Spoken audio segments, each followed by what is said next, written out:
क्या महात्मा गांधी की डिग्री फर्जी थी या फिर क्या महात्मा गांधी के पास कोई डिग्री ही नहीं थी? और क्या अभी तक राष्ट्रपिता हम लोगों को उल्लू बना रहे थे? महात्मा गांधी वकील थे या नहीं थे?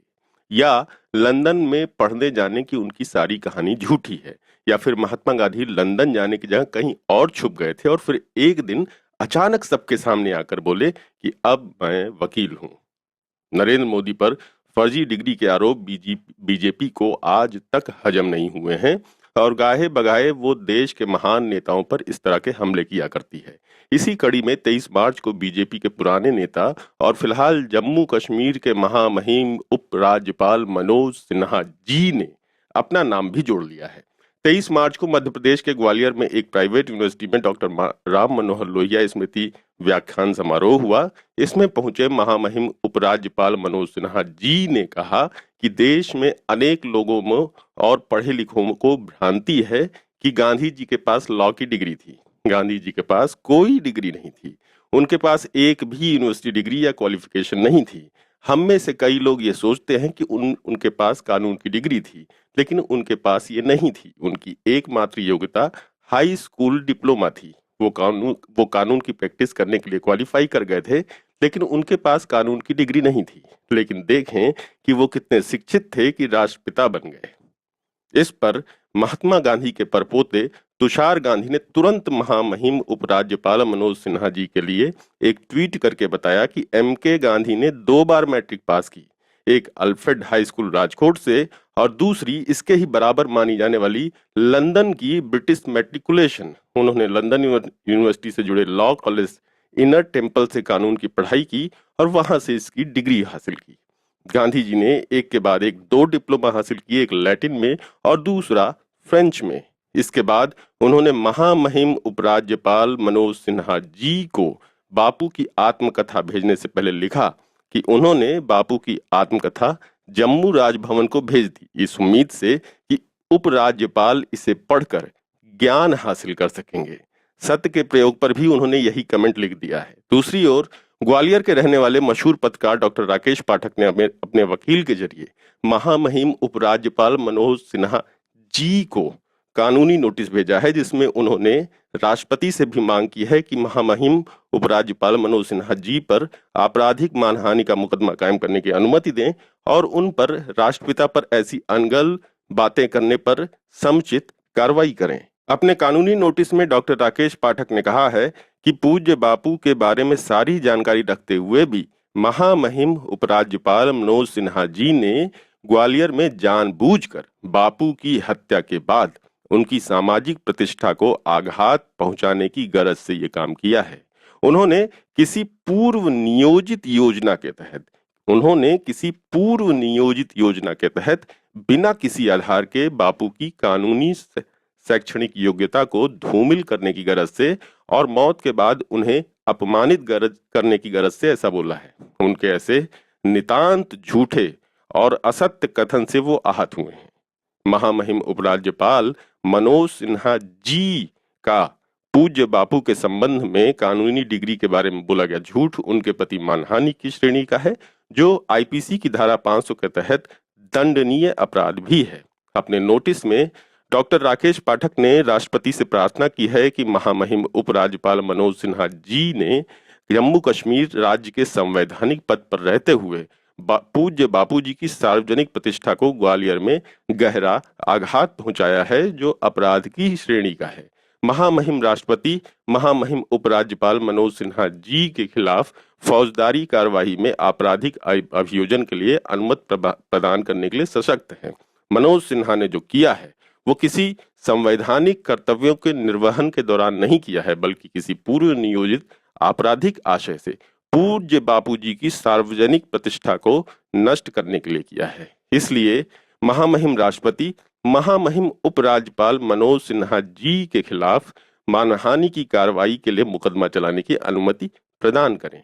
इसके आगे डॉक्टर राकेश पाठक ने अपनी कानूनी नोटिस में ये मांग की है कि महामहिम उपराज्यपाल मनोज सिन्हा जी से अपेक्षा की जाती है कि जिस आपराधिक मानसिकता के साथ उन्होंने पूज्य बापू की सार्वजनिक प्रतिष्ठा को आघात पहुंचाया है, उसके लिए सार्वजनिक रूप से समाचार पत्रों और सोशल मीडिया के माध्यम से क्षमा याचना करके प्रायश्चित करें।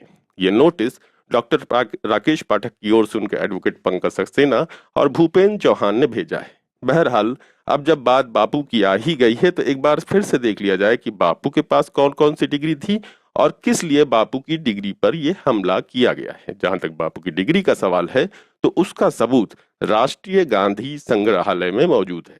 इनमें गांधी जी की वो डिग्री देखने को भी मिल जाएगी जो उन्होंने लंदन यूनिवर्सिटी के लॉ कॉलेज इनर टेम्पल से कानून की पढ़ाई करके हासिल की थी। मोहनदास करमचंद गांधी को सन 1891 में बार एट लॉ का सर्टिफिकेट जारी हुआ था। बार एट लॉ परीक्षा पास करने वालों में गांधी जी 17वें नंबर पर थे। इस सर्टिफिकेट के अलावा बार के सामने पेश महात्मा गांधी का दस्तखत किया हुआ दस्तावेज भी मौजूद है। इनर टेम्पल में उनके दाखिले का दस्तावेज भी है। इस दस्तावेज का नंबर 7910 है। इसमें उनके इनर टेम्पल में दाखिले की घोषणा है। इस दस्तावेज में एडमिशन का खर्च, स्टाम्प ड्यूटी और लेक्चर में शामिल होने की फीस का भी जिक्र है। लंदन में कानूनी की पढ़ाई के बाद गांधी भारत लौटे और बॉम्बे हाई कोर्ट में वकालत की प्रैक्टिस शुरू की। गांधी म्यूजियम में जो दस्तावेज मौजूद हैं वो बताते हैं कि सन 1892 में जारी एजेंसी की अधिसूचना नंबर 16 में कहा गया है कि barrister of law mister M K Gandhi ने काठियावाड़ पॉलिटिकल एजेंसी की अदालत में प्रैक्टिस की इजाजत मांगी थी, जो उन्हें दे दी गई है। सन 1893 में काठियावाड़ के एक मुस्लिम व्यापारी दादा अब्दुल्ला ने मोहनदास करमचंद गांधी से संपर्क किया। दादा अब्दुल्ला का दक्षिण अफ्रीका में शिपिंग का सफल बिजनेस था। वो चाहते थे कि गांधी वहां जाकर उनके कारोबारी मुकदमे लड़ें। अप्रैल 1893 में 23 साल की उम्र में गांधी अब्दुल्ला के रिश्ते के भाई के वकील बनने के लिए दक्षिण अफ्रीका पहुंचे थे। ये महात्मा गांधी की पढ़ाई लिखाई का बेहद संक्षिप्त इतिहास है। राष्ट्रीय गांधी संग्रहालय दिल्ली में बापू की समाधि राष्ट्रीय गांधी संग्रहालय दिल्ली में बापू की समाधि राजघाट के परली तरफ ही है। जब जिसका जी चाहे वहां जाकर गांधी को जान सकता है। अब बात करते हैं भारत के महापुरुषों को लेकर बीजेपी में इतनी कसमसाहट क्यों है। पुरानी बात करें तो बात सावरकर से शुरू होती है, उनके माफी मांगने और द्विराष्ट्र का सिद्धांत देने से शुरू होती है, यानी कि हिंदुस्तान और पाकिस्तान। ये तो सब लोग जानते ही होंगे। नई बात करें तो बात कहीं ना कहीं नरेंद्र मोदी की डिग्रियों से शुरू होती है, जिन पर विपक्षी दल फर्जी होने का आरोप लगाते रहे। पिछले दिनों जब दिल्ली में अरविंद केजरीवाल ने मोदी हटाओ देश बचाओ रैली की तो कहा कि 21वीं सदी के भारत के निर्माण के लिए एक पढ़े लिखे पीएम की जरूरत नहीं है। उन्हें डर लगता है पीएम पढ़ा लिखा ना हो तो आधी फाइलें समझ में नहीं आती। उनकी चिंता देश के बारे में है, कोई उनसे कुछ भी करवा देता है। उन्होंने पूछा कि कहाँ जा रहा है हमारा देश। अरविंद केजरीवाल ने आगे चुटकी ली कि मोदी जी कहते हैं नाली के गैस से चाय बनाओ, बारिश हो तो आक्रमण कर दो, रडार पकड़ नहीं पाएगा। पीएम पढ़े लिखे होते तो ऐसी बेतुकी बातें न करते। वैसे बता दें कि अरविंद केजरीवाल ने गुजरात हाईकोर्ट में इस मसले पर एक केस भी किया हुआ है, जिसका फैसला पिछले ही महीने हाईकोर्ट ने सुरक्षित रख लिया है। इस केस में उन्होंने प्रधानमंत्री नरेंद्र मोदी की डिग्री सार्वजनिक करने की मांग की थी। पिछले महीने हुई इस केस की बहस में गुजरात यूनिवर्सिटी की ओर से भारत के सॉलिसिटर जनरल तुषार मेहता खड़े हुए थे। जस्टिस बीरेन वैष्णव की बेंच के सामने तुषार मेहता ने कहा कि इंटरनेट पर प्रधानमंत्री की डिग्रियां मौजूद हैं। अब किसी की बचकाना और गैर जिम्मेदाराना जिज्ञासा को शांत करने के लिए हम ऐसी सूचना तो सार्वजनिक नहीं कर सकते हैं। जो सूचना मांगी गई है उसका प्रधानमंत्री नरेंद्र मोदी के सार्वजनिक जीवन से कोई लेना देना नहीं है। किसी भी लोकतंत्र को इससे कोई फर्क नहीं पड़ता कि पद पर बैठा शख्स डॉक्टरेट है या अनपढ़ है, ये तुषार मेहता ने कहा। और आगे कहते हैं कि इस मामले में पब्लिक का भी कोई हित नहीं है और इससे प्राइवेसी भी प्रभावित नहीं हो रही। एसजी तुषार मेहता ने कहा कि कल को कोई राष्ट्रपति का बैंक बैलेंस पूछने लगे तो केजरीवाल की ओर से पेश सीनियर एडवोकेट पर्सी कवीना ने कहा कि इसमें कोई बचकानी या गैर जिम्मेदाराना जिज्ञासा नहीं है, जैसा कि बताया जा रहा है। पीएम का राजीव शुक्ला के साथ एक इंटरव्यू इंटरनेट पर मौजूद है, जिसमें वो कहते हैं कि उनके पास कोई डिग्री नहीं है, इसीलिए हमने कॉपी मांगी थी और हमने मार्कशीट तो नहीं मांगी थी। अगर इंटरनेट पर डिग्री मौजूद हो तो दिखा दें।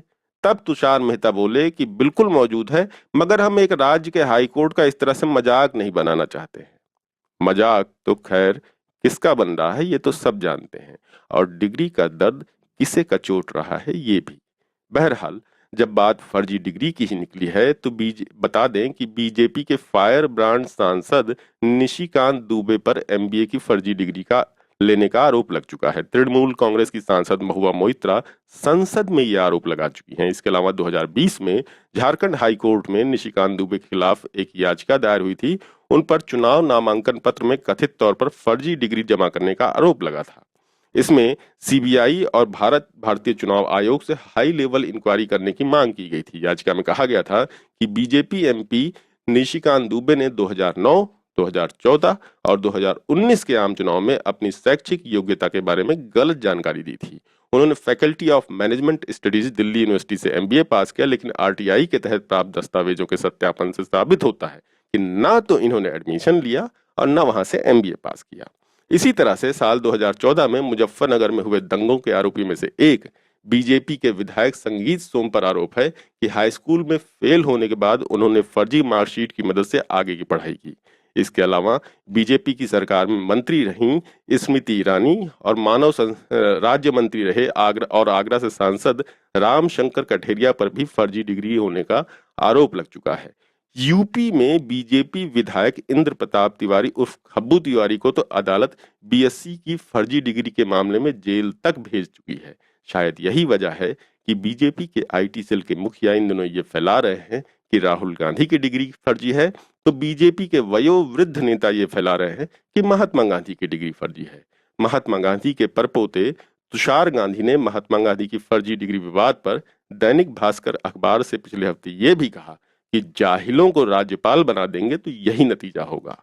महात्मा गांधी के पास लॉ की डिग्री थी, लेकिन इसकी वैसी एंटायर लॉ डिग्री जरूर नहीं थी जैसी कि मोदी जी के पास पॉलिटिकल साइंस की एंटायर लॉ डिग्री है।